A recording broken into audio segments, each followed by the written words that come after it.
जय हिंद दोस्तों, स्वागत है आप सभी लोगों का एक बार फिर से तैयारी कर लो चैनल में। और हम यहाँ पे बात कर रहे हैं यूजीसी नेट, जेआरएफ और टीजीटी, पीजीटी और जितनी भी शिक्षक पात्रता परीक्षाएं होती हैं उनकी लाइव क्लासेस में।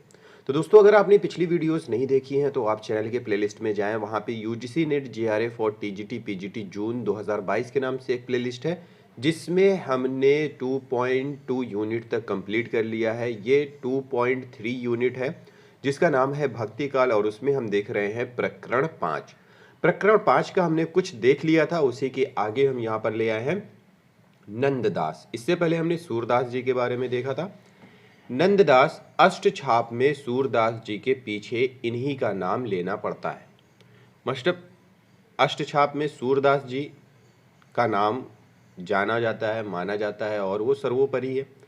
उसके बाद नंददास जी हैं जिनका नाम सूरदास जी के बाद लिया जाता है और वो सूरदास जी के बाद ज्ञाता है। अब इनकी जो रचना है वो भी बड़ी सरस है और मधुर है। इनके संबंध में यह कहावत प्रसिद्ध है कि और कवि गढ़िया नंददास जड़िया।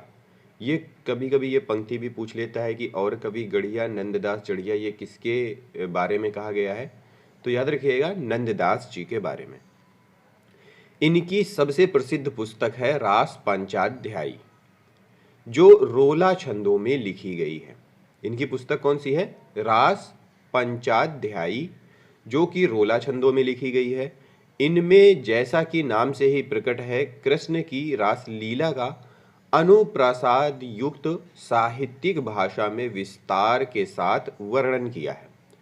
जैसा कि पहले कहा जा चुका है कि सूर ने स्वाभाविक चलती भाषा का ही अधिक आश्रय लिया है, पर नंददास जी में ये बातें पूर्ण रूप से पाई जाती हैं। इसके बाद है छीत स्वामी। इनके पदों में श्रृंगार के अतिरिक्त ब्रजभूमि के प्रति प्रेम व्यंजना भी अच्छी पाई जाती है। फिर है परमानंद दास। अत्यंत तन्मयता के साथ बड़ी ही सरल कविता करते थे। कहते हैं कि इनके किसी एक पद को सुनकर आचार्य जी कई दिनों तक बदन की सुध भूले रहे हैं। इनके बारे में ये कथन है। इसके बाद है मीराबाई। मीराबाई की उपासना माधुर्य भाव की थी, अर्थात वे अपने इष्ट देव श्री कृष्ण की भावना प्रियतम या पति के रूप में करती थी। पहले यह कहा जा चुका है कि इस भाव की उपासना में रहस्य का समावेश अनिवार्य है। इसी ढंग की उपासना का प्रचार सूफी भी कर रहे थे, अतः उनका संस्कार भी इन पर अवश्य कुछ पड़ा। स्वामी हरिदास। इनके पद कठिन राग रागनियों में गाने योग्य हैं। पढ़ने में कुछ ऊबड़ खाबड़ लगते हैं। पद विन्यास भी और कवियों के समान सर्वत्र मधुर और कोमल नहीं है, पर भाव उत्कृष्ट है।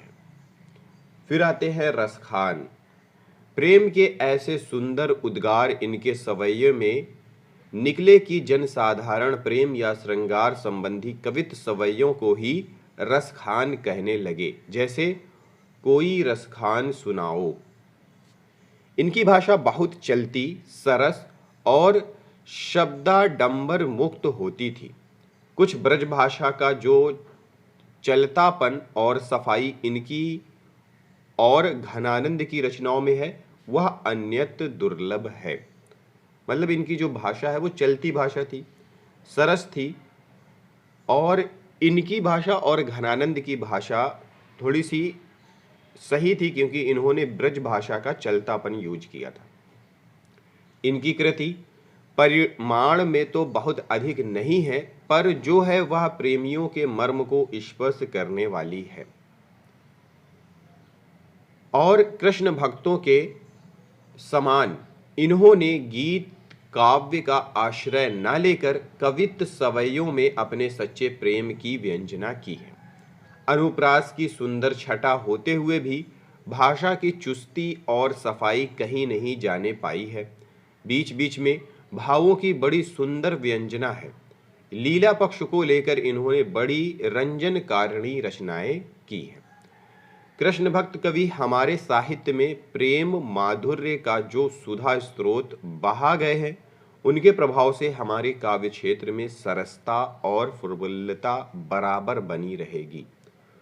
दुखवाद की छाया आकार भी टिकने ना पाएगी। इन भक्तों का हमारे साहित्य पर बड़ा भारी उपकार है। तो दोस्तों, यह था प्रकरण 5, जिसमें हमने कृष्ण भक्ति शाखा के बारे में देखा है। आगे हम देखेंगे प्रकरण 6 सगुण धारा के अंतर्गत यहाँ पे भक्ति काल की कुछ फुटकल रचनाएं हैं, उनके बारे में देखेंगे। तो आगे की वीडियो आगे का टॉपिक जो है वो आगे की वीडियो में लेकर आएंगे। इस टॉपिक को यहीं पे समाप्त करते हैं, इस वीडियो को। मिलते हैं अगली वीडियो में अगले टॉपिक के साथ। इस वीडियो को देखने के लिए बहुत बहुत धन्यवाद।